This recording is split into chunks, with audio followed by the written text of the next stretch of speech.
I sent my pregnant girlfriend a DNA test, and she refused to take it. I used to think I understood the texture of betrayal. I believed it was a sharp, clean break, a sudden shattering of trust that left behind jagged but definable edges. I, a 29-year-old man who thought he had a firm grasp on his life and his future, was proven devastatingly wrong last Tuesday. The betrayal I experienced wasn't a clean break. It was a slow-acting poison, a corrosion that had been secretly eating away at the foundations of my world for months, leaving behind nothing but a hollowed-out shell of the life I thought I was building. The evening began with a deceptive, almost suffocating sense of normalcy.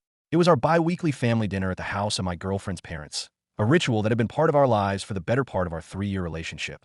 My girlfriend, Clara, was 6 months pregnant, her belly a beautiful, perfect sphere that I believed held our first child, a testament to our love and the future we were so meticulously planning.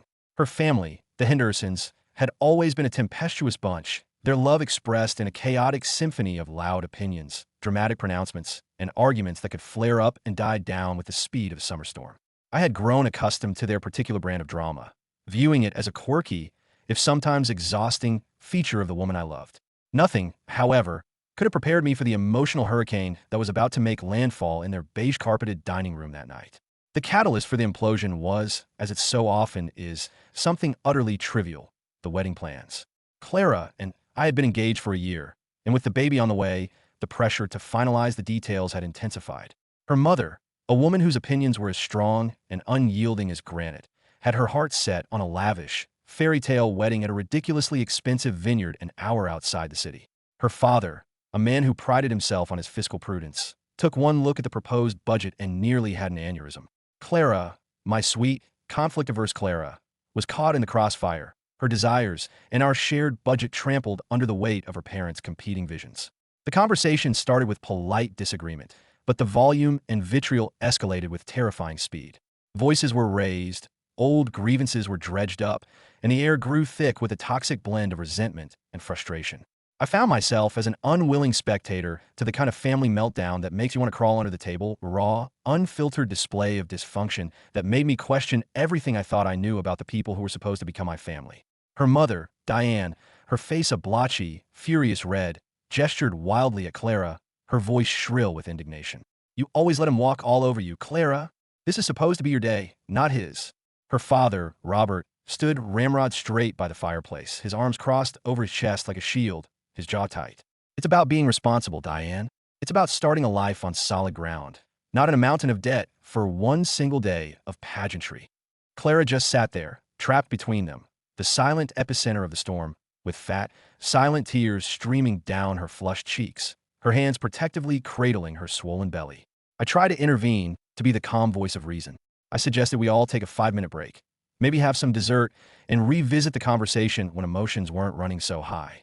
My attempt at peacemaking was like throwing a thimble of water on a raging grease fire. It only seemed to infuriate them further, turning their combined wrath on me, the outsider who dared to suggest a ceasefire. And that's when Diane completely lost control. The carefully constructed dam of her maternal decorum burst, unleashing a torrent of pure, unadulterated rage. She whirled around, her focus shifting from her husband and daughter to me. Her eyes, blazing with a terrifying mixture of fury and a strange, desperate cruelty, locked onto mine. And then she screamed the words that would sever my life into a before and an after. The words that would echo in the chambers of my memory forever. "Why are you even defending her?" she shrieked, her voice cracking. "You should be on our side. For God's sake, tell him, Clara. Tell him the baby might not even be his." The world didn't just stop, it ceased to exist. The air was sucked from the room, creating a vacuum of perfect, horrifying silence. The incessant ticking of the grandfather clock in the corner, a sound I had always found comforting, seemed to have frozen mid-tick. My heart, which had been pounding with anxiety, now felt like a dead weight in my chest. I felt my entire world tilt on its axis, the floor dropping out from under me as I struggled to process the seismic impact of her words. Clara's face, already pale, went as white as a sheet of paper. Her father's jaw dropped, his rigid posture crumbling as he stared at his wife in disbelief. Diane, as if suddenly shocked by the venom that had escaped her own lips, clapped a hand over her mouth, her eyes wide with the dawning horror of what she had just revealed. But my eyes were only on Clara. I stared at her, my girlfriend, my fiancée, the mother of what I believed was my child, and I waited. I waited for the denial, the furious defense, the rush to reassure me that her mother was lying, speaking out of anger. But it never came. She just sat there, frozen in her chair, her gaze fixed on the tablecloth, a canvas of guilt so vivid and undeniable it was painted across every single feature of her beautiful, treacherous face. A strange, cold calm washed over me, the kind that precedes a devastating shock. My voice, when I finally found it, was barely a whisper, a fragile thread of sound in the suffocating silence. Clara, is it true? She wouldn't look at me. She just stared at her hands, now twisting nervously in her lap, and mumbled, "We need to talk about this later alone." That was it. The confirmation I didn't want but desperately needed. Her mother immediately started backpedaling, her voice a frantic, pleading mess. I didn't mean it. I was just angry. I was trying to hurt her. Her father, finally finding his voice, started demanding to know what in God's name was going on. But their voices were just noise, the chaotic soundtrack to my world collapsing. I was already on my feet, the chair scraping loudly against the hardwood floor. I grabbed my key from the sideboard, my movements stiff and robotic, and headed for the door without another word. Clara scrambled after me, her voice a desperate, pleading wail. She followed me out into the cool night air, grabbing my arm as I reached my car. "Please, just let me explain," she begged, her tears now flowing freely. "It's complicated. It's not what you think." But it was exactly what I thought. She admitted, between hiccuping sobs, that there had been someone else. It was brief, she insisted, a terrible mistake that happened during the rough patch we'd gone through about 8 months ago. She swore she had ended it almost immediately and that she was almost certain the baby was mine. Almost certain. Those two words were a death sentence. The drive home was a blur of headlights and street signs that meant nothing to me. My mind was a chaotic whirlwind, frantically replaying the last year of my life, searching for clues for signs I might have missed. The rough patch she mentioned had been a 2-week breakup after a major fight about moving in together. I thought we both just needed some space to cool off and think things through. I'd spent those 2 weeks missing her, journaling, and figuring out how to compromise. Apparently, she had spent that time sleeping with another man. That night, sleep was an impossibility.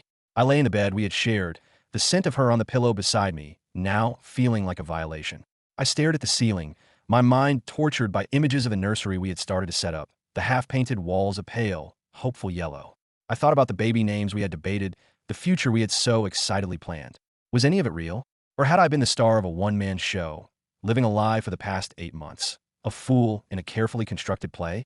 The next morning, running on nothing but caffeine and a cold, simmering rage. I called my lawyer. I had hired him 2 years prior for a property dispute, and he had proven himself to be sharp, efficient, and, most importantly, discreet. I laid out the whole sordid story, my voice flat and devoid of the emotion that was tearing me apart inside. He listened patiently before giving me the unvarnished truth. A paternity test was the only path forward. Given the circumstances, he strongly advised establishing paternity before the child was born.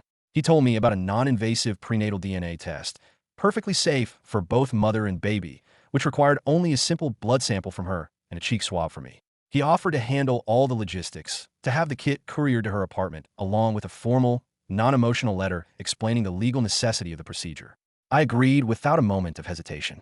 I needed the truth, and I knew with chilling certainty that I could no longer trust her to give it to me. The courier, a neutral harbinger of my life's potential detonation, arrived at her apartment the following afternoon. I know the exact time because my phone rang precisely 17 minutes later.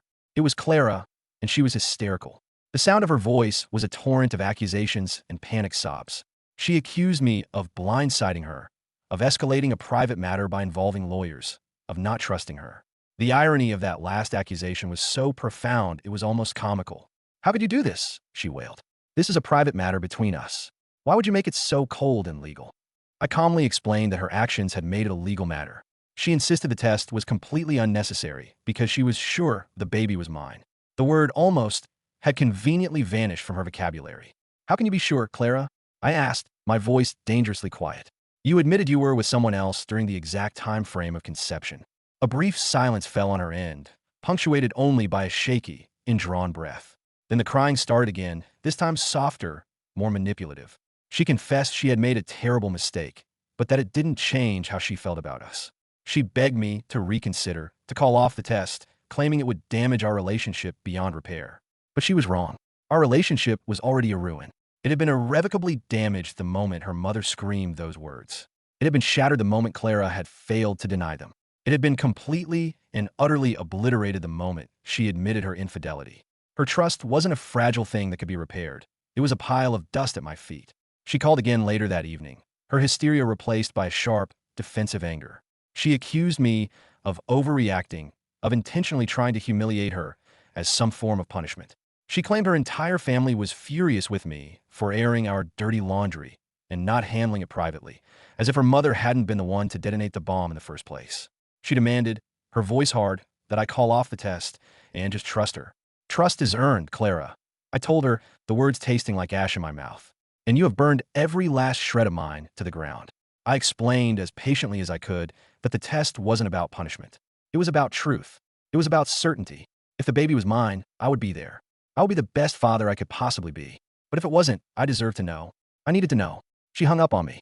The click of a disconnected line was the most honest sound I had heard from her in days. It has now been a full week since the DNA test kit was delivered, a week that has felt like a lifetime. The situation has not de-escalated. Instead, it has metastasized, growing more toxic and complicated with each passing day. Clara is steadfastly refusing to take the test. Her justifications, however, are a constantly shifting landscape of excuses. At first, it was an issue of trust, a supposed insult to her integrity. Then, her reasoning morphed into a deep, sudden concern for the baby's well-being, claiming that the stress of the procedure might cause harm, a claim that is medically unfounded for a simple blood draw. Now, her latest defense is that the test is a profound invasion of her privacy. Her family, with a staggering level of hypocrisy, has rallied around her, closing ranks to paint me as the villain in this twisted narrative. Her mother, Diane, the very woman who lit the fuse, had the audacity to call me. She didn't apologize. Instead, she accused me of being paranoid, controlling, and emotionally abusive for putting Clara through this during her pregnancy. The cognitive dissonance was breathtaking. My lawyer, a beacon of calm in my personal storm, advised me that while I couldn't legally force her to take a prenatal test, my right to demand a test after the baby was born was ironclad. He also gave me a crucial piece of advice: document everything. Every phone call, every text message, every shifting excuse for her refusal. He explained that if this inevitably ended up in family court, a judge would look for a pattern of behavior, and her refusal to cooperate would speak volumes. In the meantime, I found myself descending into a role I never thought I'd play: the private investigator of my own life. It felt sleazy and wrong, a betrayal of the man I used to be and the love I used to have for her, but the need for answers was a gnawing hunger that overshadowed everything else. I forced my mind back to that rough patch 8 months ago, sifting through the memories, looking for details I had previously dismissed as insignificant. And then it came to me. A name. A coworker she had mentioned with increasing frequency during that specific time. A man named Mark from her marketing department who was supposedly helping her with a major project. I remembered the late nights she'd worked that week, her texts filled with apologies and complaints about the demanding project deadline. I also remembered how, after we had temporarily broken up, she had stopped mentioning his name altogether. When we got back together, she had casually remarked that the project had ended and he'd been reassigned to another team. The dots, once scattered and meaningless, were beginning to form a sickeningly clear picture. I found him easily on social media. His profile was public, a curated gallery of a confident, single life. He was attractive in a conventionally handsome way, exactly the type she used to find appealing before we had settled into our comfortable, committed relationship. I scrolled through his photos, my stomach twisting into a tight, painful knot. And then I saw it. A collection of photos from a company happy hour, the date stamped confirming it was from exactly 8 months ago, during our 2-week split. In one of the background shots, there she was, my Clara, and she was standing next to Mark, closer than colleagues typically stand, her head tilted towards his, a bright, unguarded smile on her face that I hadn't seen in weeks at that point. The sight of it made me feel physically ill, a wave of nausea washing over me. But alongside the sickness, there was a cold, bitter sense of validation. My instincts hadn't been wrong. I wasn't paranoid. I was being played. That weekend, she showed up at my apartment unannounced. The woman standing at my door was a shadow of the vibrant person I had fallen in love with. She looked utterly depleted, her eyes puffy and bloodshot, dark circles etched beneath them. She was exhausted, stressed, and carrying the weight of her deceit like a physical burden. She said we needed to talk, that the situation was spiraling out of control. I let her in, my heart a cold, hard stone in my chest. She sat on my couch, the very same couch where we had joyfully debated baby names just a few short weeks ago, and the dam of her lies finally broke. She told me the whole, sordid truth. During our breakup, she had been angry, hurt, and feeling lost. She had gone out with her coworkers one night, had too much to drink, and had ended up sleeping with Mark. It wasn't a one-time mistake as I had hoped. It had happened twice over the course of that week. Then, she claimed, she was overcome with guilt, realizing it was a terrible mistake before ending it. When we had gotten back together, she had compartmentalized the infidelity, convincing herself it didn't matter because it was over and she truly loved me. But then she discovered she was pregnant. A quick, panic calculation of the dates revealed that the timing was terrifyingly ambiguous. The paternity was a coin toss. So, she made a choice. She chose to gamble. She hoped, with a desperation that I could now see was pure selfishness, that the baby was mine. Her plan was to say nothing, to wait and see if the child's features would give any indication of its true parentage after it was born. She decided to gamble with my life, my heart, and my future. "Why didn't you just tell me from the beginning?" I asked, my voice dangerously calm. She started crying again, the tears of a woman who had been caught, not one who was truly remorseful. "I was scared," she whispered. "I was so scared of losing you, of losing the future we had planned." I looked at her, the woman I thought I knew, and I felt nothing but a profound, empty sadness. "Clara," I said, "your decision to gamble with my life, my emotions, and my future is exactly why we are in this situation. It's not about the mistake anymore. It's about the months of calculated deception. Even if this baby turns out to be mine, the trust is gone. You have proven that you are capable of lying to my face every single day about the most fundamental thing imaginable." She broke down completely then, begging me to reconsider, promising she would do anything to save our relationship, including finally taking the test. But I realized, in that moment of painful clarity, that our relationship was unsalvageable. I didn't want it anymore. "Take the test anyway," I told her, my voice final. "Do it for your sake, and for the sake of the child. If the baby is mine, I promise you, I will be an involved and dedicated father. But our romantic relationship, are over. And if the baby isn't mine, at least we will both have the truth, and we can finally move on." She left that night, a ghost of a woman, leaving behind a silence that felt like a relief. But she had finally agreed to take the test.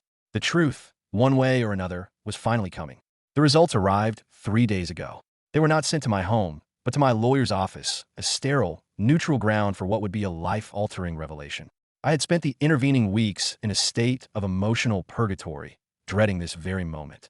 I found myself oscillating wildly between wanting the baby to be mine and wanting it not to be. One result would tie me forever to a woman who had betrayed me in the most profound way imaginable. The other would sever the last remaining thread of the future I had so lovingly envisioned, a future with a child I had already started to love, a child whose phantom kicks I had felt through Clara's belly. My lawyer, a man of quiet professionalism, handed me the sealed envelope. My hands trembled slightly as I tore it open.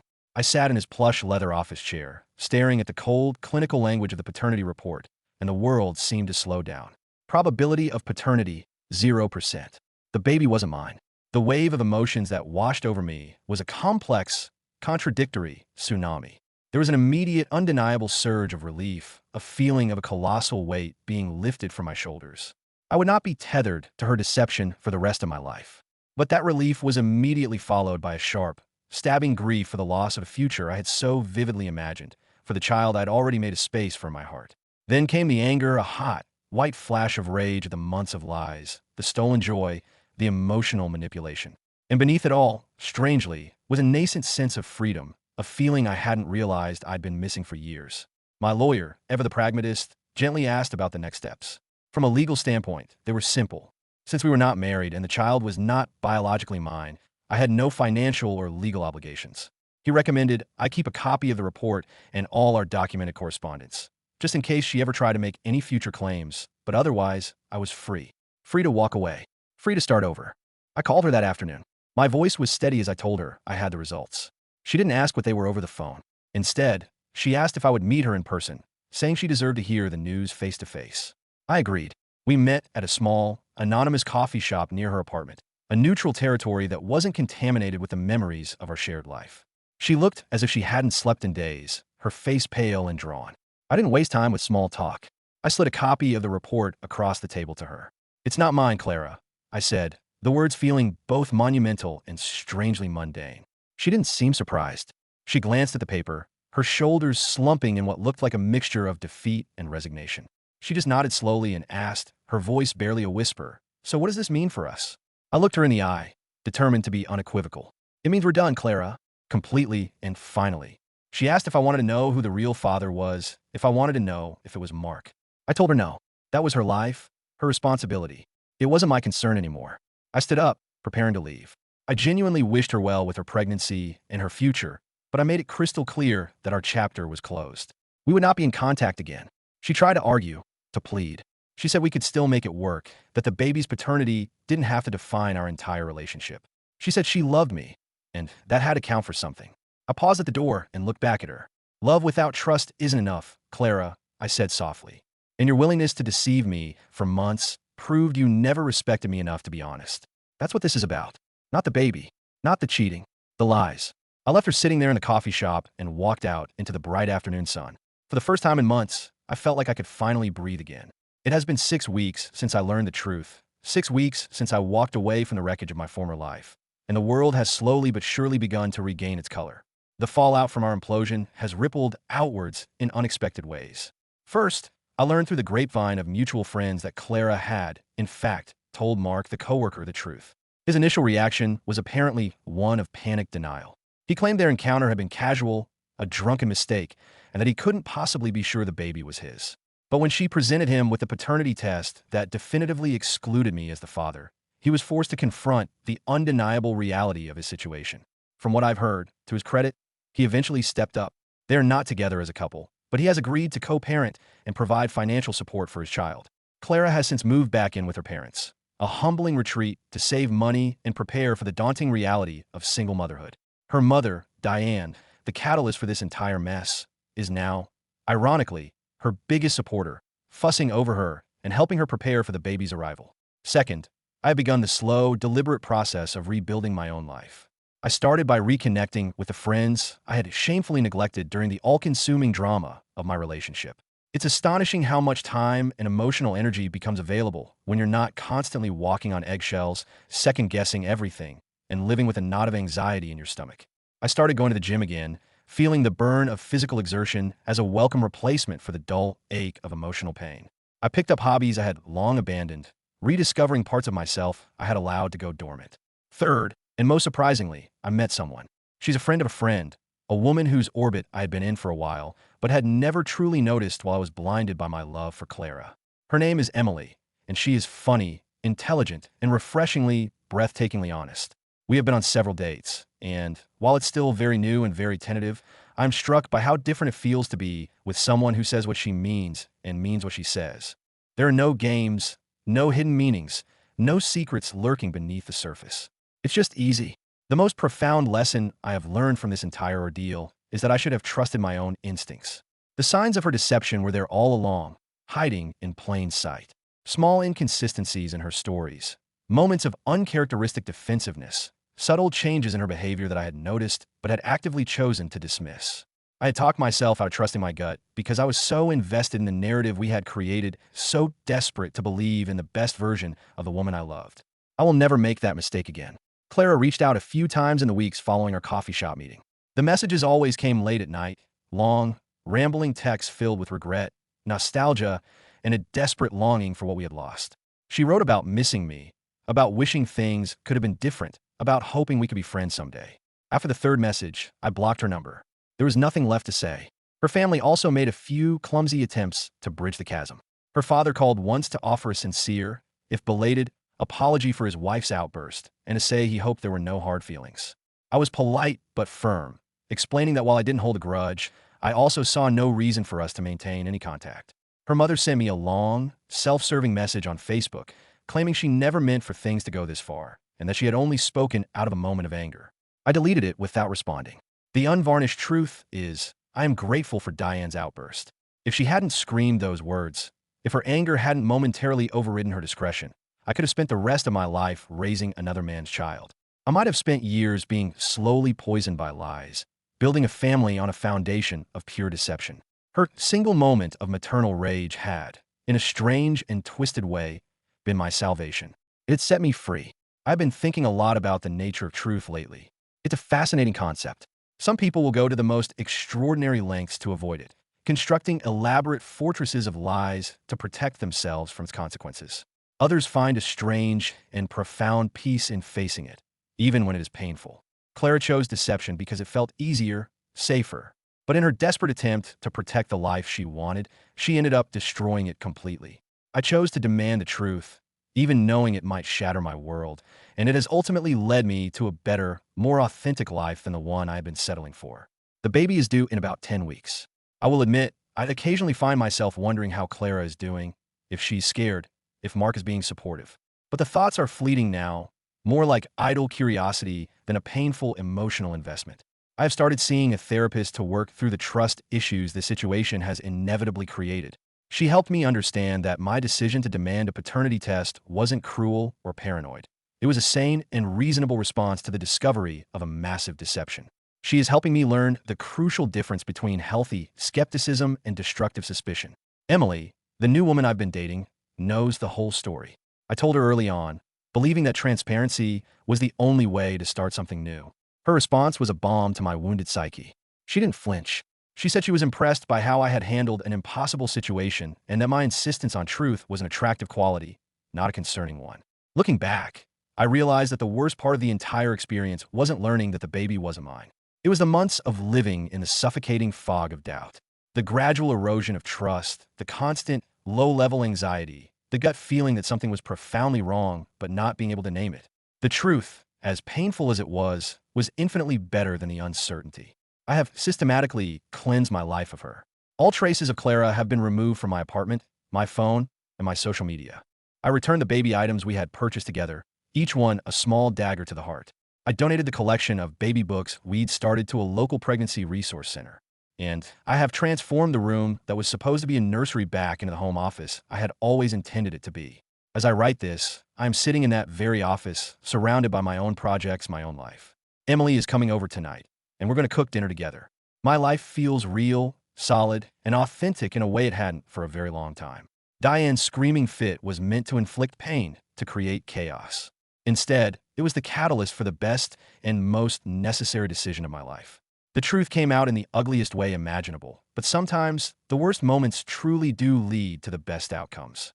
I will never know if Clara told Mark that it was her own mother's lack of control that started the chain of events that led to him. But a small part of me hopes she did, because that would mean Diane would have to live with the knowledge that her moment of cruel, angry honesty had ultimately saved me from a life built on her daughter's lies. And that, in its own quiet way, feels like justice enough.